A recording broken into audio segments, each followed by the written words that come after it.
My phone buzzed once. Just one vibration. When I opened it, my wife had sent me a single line that split my life clean in half. "You are not coming with us to Europe.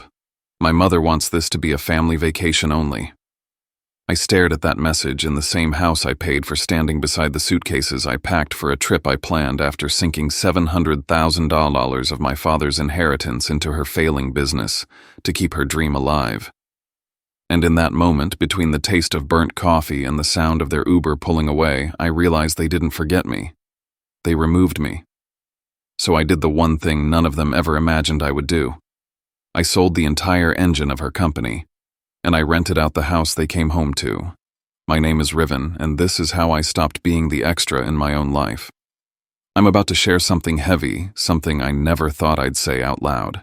But before I do, can you just say hi in the comments or tell me where you're watching from? It helps to know someone's out there listening. Even the smallest connection makes a story like this easier to tell. Thank you. And now, here's my story. And if my story speaks to you even a little, please consider subscribing. It's just me here trying to make sense of what happened, and your support means more than you know. The morning looked exactly the way I liked it.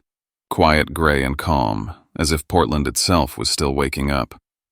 I stood barefoot in the kitchen of our suburban home, the smell of freshly ground beans drifting warmly through the room. The espresso machine I bought last year hissed softly, steam rising like a morning ritual I had repeated thousands of times.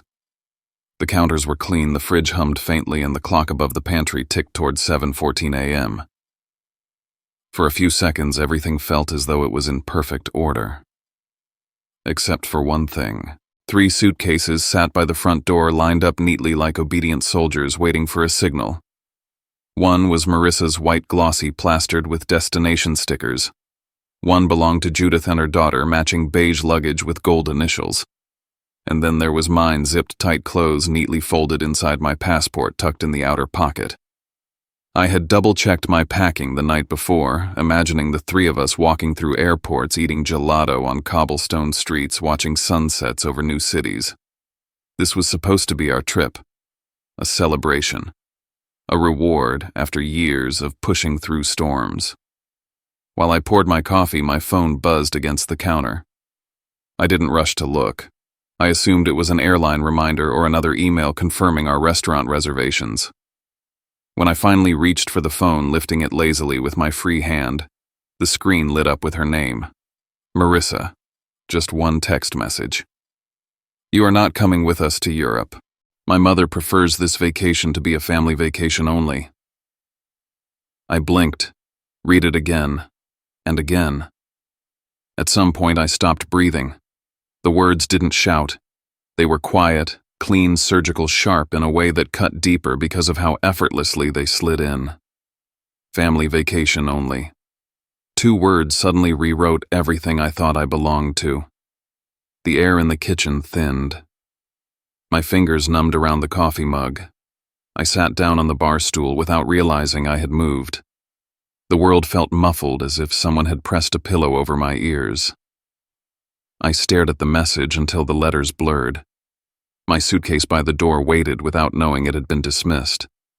I had visualized Europe so vividly, Marissa leaning into me on a gondola in Venice, our hands brushing while taking photos along the Amalfi Coast. The 2 of us crossing the Charles Bridge in Prague, wrapped in scarves. I'd imagined this trip would reconnect us after long months of distance, of her being consumed by the company and me being the one keeping everything else steady. Instead, I got a text that made it very clear. In their definition, I was not part of the family. My gaze drifted to the dining table where I'd printed and arranged our travel itineraries in a tidy folder: flight confirmations, hotel bookings, reservation receipts. I'd even scheduled Judith's favorite spa in Rome, something I added behind the scenes to make the trip feel seamless. Every detail, every plan, every piece of this vacation had been my work. But none of it mattered. I set my phone down and leaned back, hearing nothing but the hollow throb inside my chest. I didn't text Marissa back. Instead, questions formed on their own. Why didn't she tell me in person? Why hide behind a message? Why blame her mother when this trip was built? From my time, my effort, and my money. I walked to the front door and stood over the 3 suitcases. Theirs looked ready for a glamorous escape. Mine looked like a joke I'd played on myself. And in that quiet, heavy moment, I felt the truth settle in with a weight that pressed behind my ribs. I was the only one who still believed I belonged here.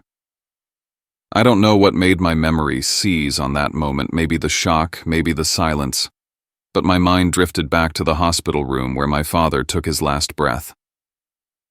Back then, the air was just as still, just as dense. He had pressed a trembling hand over mine and said, "Promise me you won't hand your whole life to someone who won't stand beside you. Money is only worth something when you use it for a life you actually want." He left me his savings $700,000 he'd built slowly over decades of quiet, relentless work. I dreamed of turning that money into my own future, a cafe bakery in downtown Portland called Rose Corner, a place filled with warm bread and conversation where life moved gently instead of racing past. But life doesn't always move along the lines you draw for it. 3 years ago, Marissa's travel concierge startup was collapsing. Rent on the Pearl District office was overdue, employees were threatening to quit, vendors were sending warning emails. I remember coming home to find her at the kitchen table, her head buried in her arms, shoulders shaking. Judith was on speakerphone, her voice sharp enough to cut. "My daughter cannot fail at this. Riven, you need to do something." I stood there, torn between two voices, my father's quiet caution and Judith's loud insistence that being a husband meant stepping in immediately, unquestioningly. Late that night, after everyone else had gone to bed, I opened my laptop. The numbers in my account stared back at me. $700,000, years of my father's sacrifices, years of his warnings. And yet all I could think about was Marissa curled up in that chair saying, "You're my family. I'll never forget it if you help me. This is our future." One click transferred everything. No contract, no ownership agreement, no lawyer. Just trust. Just love, or what I believed love to be. And the company came back to life because of that transfer. They paid debts, retained staff, rebuilt marketing. A year later, Marissa was on the cover of a local magazine, celebrated as a self-made CEO, complete with a glowing article about her resilience. At the launch party, Judith beamed and told her friends Marissa built everything from scratch. I stood in the corner holding a glass of champagne, listening, waiting for anyone to acknowledge the truth. But I wasn't in the story they told. I was just the quiet figure passing hors d'oeuvres between guests. Not long after the first real crack appeared. One evening over dinner, Judith laughed into her phone and said Riven helped a tiny bit at the beginning, but the company is all Marissa's grit. I remember setting my fork down, staring at the table. $700,000 was a tiny bit. Then came the moment I can't forget. Marissa left some company documents on the counter one afternoon. I flipped through them out of curiosity and froze. The LLC registration listed one owner, Marissa Hale. The cap table had one name. The partnership agreement had one signature. Not mine. Why am I not listed anywhere, I asked that night, trying to keep my tone neutral. She shrugged. "You're my husband. You don't need paperwork." And Mom said adding an extra owner complicates taxes. Complicates taxes. Complicates paperwork. Complicates their narrative. For the first time, unease settled under my skin, not loud or dramatic, but steady and cold. A quiet awareness that I had given them the ground beneath their feet, and somehow, somewhere along the way, they had built walls tall enough to hide me behind. By the time I returned to the present, still standing beside the suitcases at the door, the final piece of the truth clicked into place. My $700,000 had become the foundation of a company that erased me. And now, with one text, they had erased me from the family too. I used to tell myself every family had its quirks, that the tension around Judith's dining table was just strong personalities, not warning signs. But looking back, the signs had been there all along, loud and clear in ways I chose to ignore. I still remember last Thanksgiving. The house was full, the table heavy with food Judith insisted on cooking, even though she criticized everyone else's kitchen. She raised a glass and announced how proud she was of Marissa, painting her as a one-woman empire. When I chimed in about potential expansion into experience-based travel, Judith didn't even let me finish. Riven talks too much, she said lightly, as if it were a joke. Men should focus on real money, not little hobbies. The table laughed. Marissa smiled and changed the subject. She didn't touch my knee under the table, didn't give me a look that said, "I've got you." She just moved on, and I felt something in me dim a little. I didn't push back. I swallowed it, convincing myself it wasn't worth ruining the holiday. The same pattern bled into travel planning. When I first suggested Europe, everyone acted thrilled. Judith even told me she was impressed by my itinerary draft. They added me to a group chat so logistics could flow easily, but over time the chat went quiet. Marissa would glance at her phone and smile at something, yet my notifications stayed still. When I asked about hotel confirmations, she said Mom wants to pick. She has better taste. When I asked about flights, she said, "We'll handle it. You don't need to worry." What I didn't realize was that they weren't just planning the trip without me, they were planning how to remove me. One night, Lennox slid a phone across the table at the bar, his eyes steady. "You need to see this," he said. I picked it up and froze. It was a screenshot of a group chat named Hale Family, Europe Trip. Members Judith, Marissa, her sister, no me. Thread after thread filled the screen. Hotel options, outfit coordination, spa bookings. Comments like, "Finally, a real family trip, and it'll be nice not having extra noise." The message that burned the most came from Judith. "We'll tell Riven last minute if needed. He'll understand it's a Hale thing." And Marissa replied, "He might be hurt, but he'll get over it. He always does." I handed the phone back carefully as though it were something fragile. My chest felt both hollow and tight. For the first time, the truth wasn't wrapped in politeness or excuses. It was written plainly in the words they never expected me to see. But the betrayal didn't stop with the trip. Later that night, unable to sleep, I opened old emails and contracts for the company documents I had stored without thinking much of them. Slowly, a pattern emerged. Payment gateways, CRM tools, domain registration, even the hosting plan for the website, they were all under my name. They relied on my credit when Marissa's scores were too low. The business engine that kept her company running was built on my identity, my accounts, my money. And yet the story they told the world erased me completely. The more I pieced together, the more I felt something shifting inside. Not anger, not yet.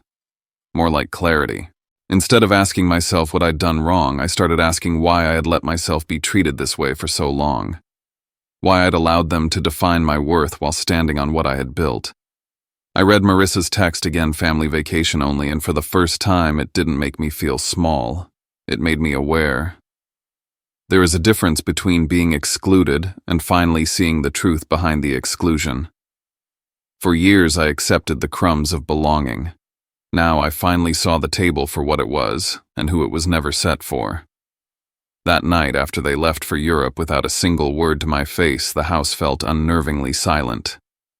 I lay in the dark, staring at the ceiling, listening to the faint thrum of the heater and the emptiness of a space that no longer felt like home.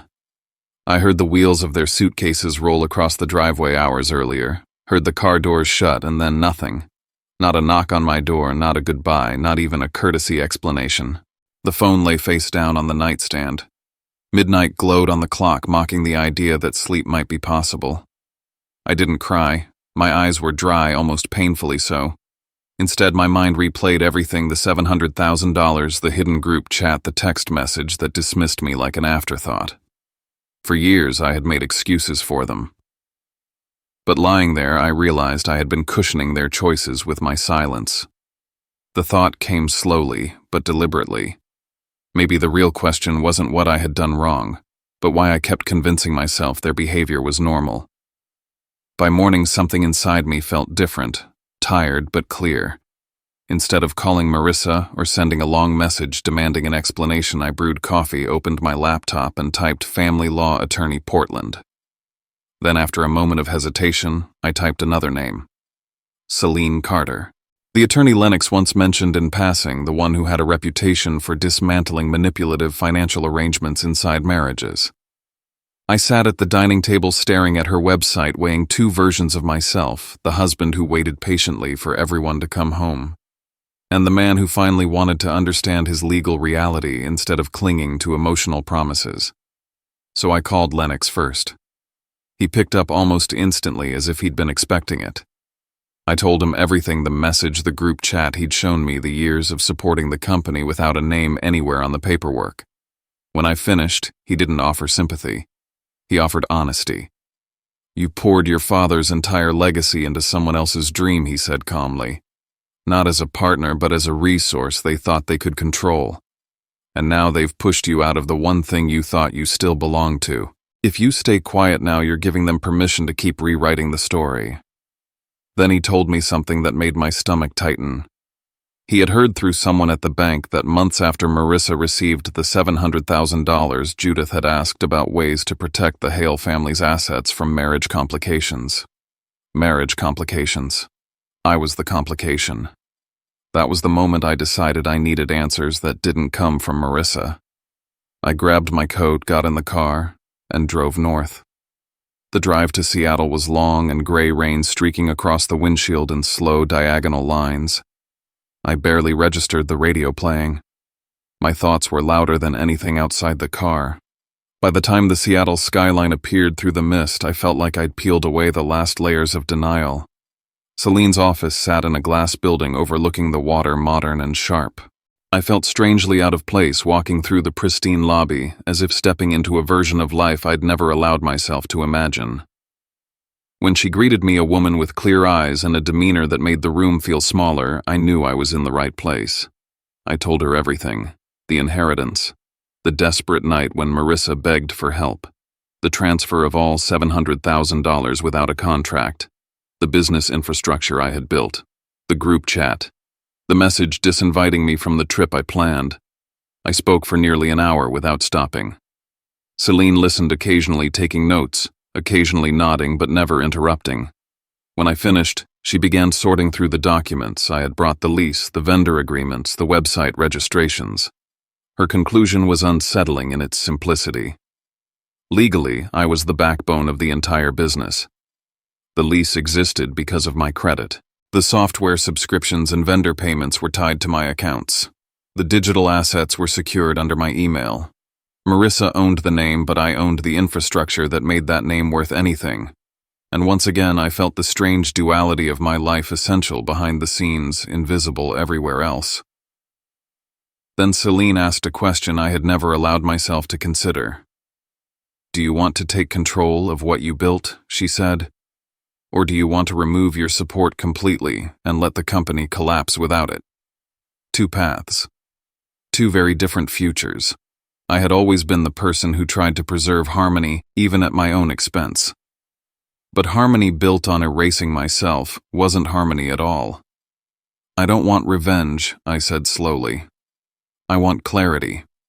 I want them to understand what happens when the person they call an outsider stops holding everything together." She nodded, already outlining possibilities, strategies, next steps, with a precision that felt like someone finally turning on a light in a room I'd been stumbling through for years. Walking out of her office, I felt the ground under me change. For the first time in a long time, I wasn't just reacting. I wasn't waiting. I wasn't apologizing for existing. I was planning. And for once, the plan was mine. Driving back to Portland from Seattle felt different this time, as if the road itself had shifted into a straight line toward clarity. The sky was dimming, neon signs flickering across the freeway, and somewhere between Olympia and home I began piecing together the company's skeleton in my mind. Not the polished image Marissa showcased online, the real structure beneath it. Who owned what? Who actually held power? Who was just posing in front of the storefront while someone else kept the lights on? When I stepped into the house, it felt smaller than I remembered. Every object inside, every piece of furniture, every appliance, every detail had somehow always been attributed to Judith's good taste, even though I was the one who researched, bought, and assembled most of it. I wandered toward the drawer where we kept important documents. The house deed was there, slipped between tax forms and receipts. And when I read it, something inside me settled. The only name on the deed was mine. I had placed the down payment from my father's inheritance. Judith might have made comments, chosen curtains, or critiqued the sofa, but legally the house was mine alone, no matter how loudly she talked about the Hale family home. That realization carried me into a conversation with Lennox later that night at a small bar downtown. We sat in a corner booth lit by a dim red lamp, my laptop between us. I told him everything Celine had revealed, that behind all the branding and curated photos, I was the legal backbone of the company. He didn't react with shock. He simply nodded and said, "Then stop trying to get fairness by asking for it. Pull the plug. Let reality settle itself." We started drafting a plan right there. First, we listed all the systems tied to my accounts, payment processors, the booking dashboard, vendor contracts, software subscriptions. Then we mapped out the steps needed to shift my name off debts while retaining control over assets. It wasn't sabotage. It was extraction. Clean. Precise. When I got home, I opened my office door, sat down, and began accessing everything I still technically owned. Account after account logged in successfully. And then I noticed something almost absurd. Every recovery email, authentication number, backup, key, and security line pointed back to me. Marissa had never changed a single thing. She simply assumed I would always be there to fix whatever went wrong, quietly and visibly. It was strangely liberating to realize they had built their future on the assumption that I would stay frozen in place forever. A few days later, Celine connected me with a corporate travel conglomerate in the middle of a major expansion. They didn't want Marissa's brand. They wanted an engine, an existing functioning operational core they could adopt quickly. I met with them over a video call, explaining each system, how the pipelines worked, how data synced across booking channels. The COO on the other end of the call raised an eyebrow when Marissa's name came up. He mentioned they'd once considered a partnership with her but pulled out because she didn't play well with collaborators and escalated conflicts too quickly. That was the moment I understood that the glossy version of Marissa's reputation wasn't universal. I proposed a clean structure. They purchased the operational infrastructure, client systems, vendor relationships, while leaving the brand name untouched. No lawsuits. No battles. I didn't want her spotlight. I wanted my work back. Celine emphasized patience, so I paced myself. I began closing unnecessary subscriptions tied to my cards, lowering credit limits on business accounts, and preparing transfer documents so that once the sale was finalized, everything would move smoothly. The only person who wouldn't be prepared was Marissa. One evening, while Lennox and I reviewed notes at my house, he looked around the living room and said, "If you really want out, you should stop letting this place be the Hale family stage." He suggested something bold, listing the house as a luxury rental while they were away. I hesitated, but when I opened the booking calendar and saw the week of their return glaring back at me, something clicked. Lennox asked quietly, "If someone books that week, would you let them?" I didn't answer aloud. But the moment I hit publish on the rental listing, a quiet shift happened inside me. For the first time, I wasn't asking for a place in the story. I was writing my own. A few days later, I was sitting at my temporary workspace when Celine called. Her tone was clipped efficient. "They've accelerated the timeline," she said. The travel conglomerate wanted to finalize the acquisition immediately to align with a strategic launch. By noon, I was reviewing the final agreement. We signed everything digitally. I transferred domain rights, vendor relationships, and operational systems over to the new owners. They wired the payment directly into my account. Moments later, another notification appeared. Marissa had paid for a high-end dinner in Venice on the secondary card linked to my personal account. I stared at the notification for a long moment, not with anger, but with an odd sort of calm. She had no idea that the invisible support beneath her life had already changed hands. Meanwhile, the rental listing for my house blew up. A tech startup team from San Diego messaged me. They wanted the entire week that perfectly overlapped with the Hale family's planned return. They needed space for a networking retreat, requested access to the backyard and grill. I replied simply, as long as they respected the property, they could treat the house as their own. We signed the rental agreement within hours. Afterward, I packed only essentials into a few boxes, books. I loved the espresso gear, some of my father's things. I rented a minimalist apartment downtown overlooking the river. Moving felt strangely light, as if I'd been carrying a house-sized weight on my shoulders without realizing it. While packing, I found an old handwritten letter from my father tucked inside a dusty folder. His words felt eerily timed. "Life isn't about being the support beam under someone else's tower. You deserve to stand in the center of your own story." That letter settled any lingering guilt. On the first night the startup team arrived, I handed them the keys and walked through the house with them. They treated the space with more warmth and intention in an hour than Judith ever had in years. Later, Lennox and I drove past the street. The house was lit up, laughter spilling from the patio, music drifting into the cool evening air. It looked alive for the first time, not staged for Hale family optics. Then my phone buzzed again. Another bank alert. A private car service in Prague. Spa charges. More luxury expenses, all pulled from the same card Marissa hadn't realized was no longer guaranteed. I opened the banking app and quietly tapped Disable Card. Then I disabled the secondary line. Then the third. It took less than 30 seconds. Years of enabling undone with a few taps. That night, while sipping coffee in my new apartment, I checked social media out of habit. Marissa's sister had posted a story, heading home early. Can't wait to sleep in our bed again, accompanied by a boarding pass for a flight arriving 2 days ahead of schedule. I glanced at the rental calendar. The startup team had paid for and legally secured the house for that entire week. Lennox called. So he asked, "Are you going to warn the tenants or warn them?" I took a long breath.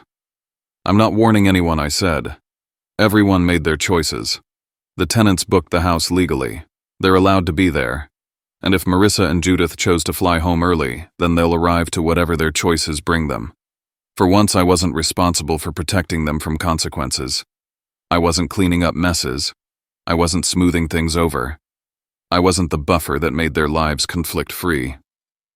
I sat by the window of my new apartment, looking out over the quiet lights of downtown Portland, and understood that the impact was coming, not because I forced it, but because I finally stepped out of the way. The next chapter of my life was already waiting, and this time I would be the one walking through the door, not standing outside it.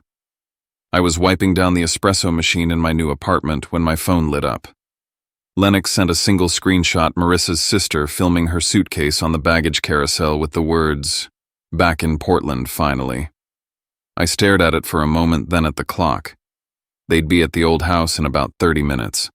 The house they still believed was waiting for them. The house that on paper was now a short-term rental occupied by 7 tech founders. But something had changed in me. Instead of panic, I felt an odd steadiness, a clarity, as if I had finally stopped running behind them, begging to be acknowledged, and had taken my first step back into my own life. Lennox and I drove to the neighborhood and parked on the corner. Lights glowed through the windows. Laughter rose from the porch. Someone dragged a cooler across the driveway. For the first time in years, the house looked alive, not posed, not curated, not staged for Judith's bragging rights. Alive. "You okay?" Lennox asked quietly. For once I said, "I think I am." A black SUV pulled up. The Hale family spilled out, Judith first, in a silk travel set, sunglasses still on despite the cloudy evening. Marissa behind her, tired but holding herself stiffly. Her sister filming until she realized strangers were lounging on the porch drinking beer. 3 identical expressions froze on their faces, confusion melting into offense. Judith stomped up the steps. "What is happening? Why are there strangers in my daughter's home?" The lead renter, Kenny, came out holding a printed copy of the lease. "We rented this place for the week from a man named Riven Rowe." Marissa blinked hard. "No. That's impossible. This is our house."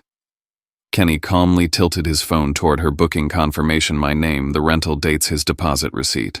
Her sister's eyes darted to the entryway, no shoes of mine lined up by the door, no familiar coats hanging on the rack. Nothing of me remained. "Where's Riven?" she asked. I stepped out of Lennox's car and walked toward them, not rushing, not apologizing. Marissa's face flickered with relief. Old instincts, assuming I'd smooth everything over for them. But I stopped at the sidewalk. "There's no mistake," I said. "The house is legally rented. They have full rights until their checkout date." Judith spun toward me, furious. "You can't, this is outrageous." Kenny lifted a hand. "Ma'am, if you try to enter, we'll have to call the police. This is a legal rental."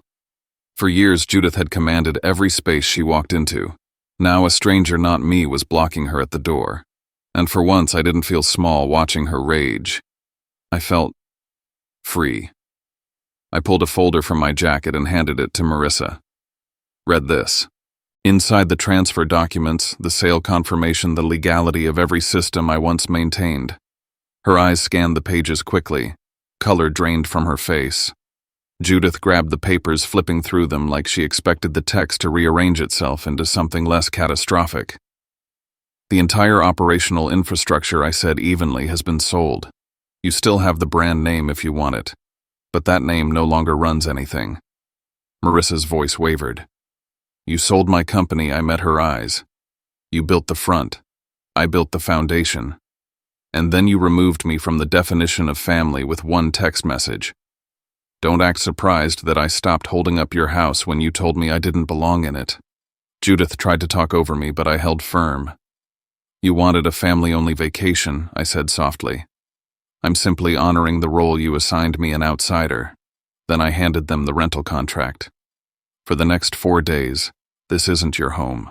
Judith pushed forward, but Kenny stepped in firm. Ma'am, please don't trespass.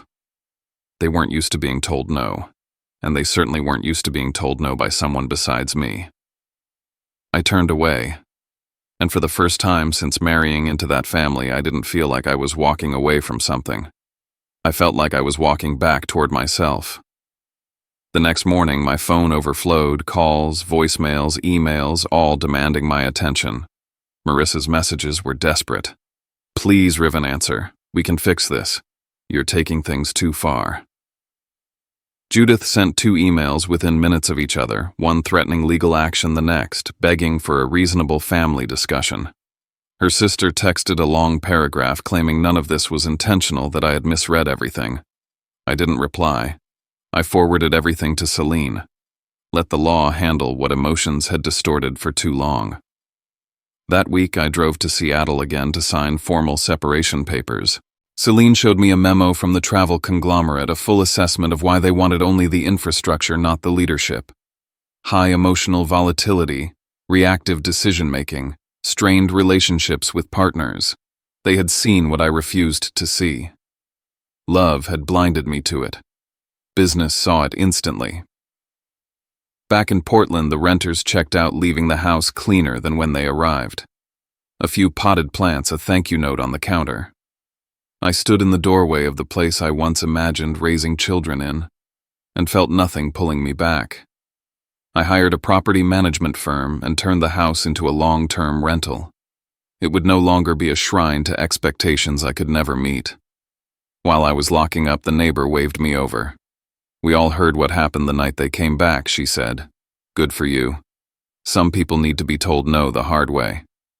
I smiled, realizing I didn't have to explain myself. The truth had a way of leaking into the world on its own. With the past finally unhooked from me, I turned toward the dream I'd buried years ago, a small cafe, warm wood and exposed brick, the smell of fresh pastries, sunlight falling across clean counters. I rented a storefront in the creative district and built Rose Corner. At the heart of the cafe, I placed my espresso machine. On the wall, I hung a black and white photograph of my father and framed one of his final lines to me. You deserve to stand at the center of your own story. On opening day, the first person to walk in wasn't Lennox, it was a former employee of Marissa's. She'd gotten the email about the system transfer and quit immediately. I want to work where people acknowledge who actually builds things, she said. I hired her on the spot. A week later, during a gentle drizzle, Marissa walked through the door. No expensive coat, no sharp edges. Just a woman who looked like everything she held had slipped through her fingers. She ordered a coffee but didn't drink it. I never thought you would do something like this, she whispered. We were supposed to be a team. We were, I said. Until you decided I wasn't part of the family. She insisted she only wanted a break, that she needed space from stress, that she never intended for things to go this far. I listened without interrupting. I owed her that much. But when she finally asked, can we start over, I answered honestly, I didn't walk away to punish you. I walked away to stop losing myself. Some things break so quietly you don't notice until it's too late. And we can't rebuild from pieces we never acknowledged. She looked at my father's photo, then said something that surprised me. Mom told me never to put your name on anything. She said men can run off with half of everything. I listened to her instead of trusting you. The words hit harder than anger ever could. I'm not taking anything that's yours, I said. I'm taking back what was mine. She wiped her eyes, nodded, and left. She didn't look back. That night, Lennox stopped by. You look different, he said. I feel different. I looked around my cafe, the warm lights, the quiet hum, the small space built with my hands and my choices. I lost money, years, illusions, I said. But I stopped losing myself. That's worth more than anything I gave up. I closed the shop, turned off the lights, and stepped into the calm Portland night. For the first time in a long time, I wasn't heading back to a life where I was an accessory to someone else's story. I was heading home to mine.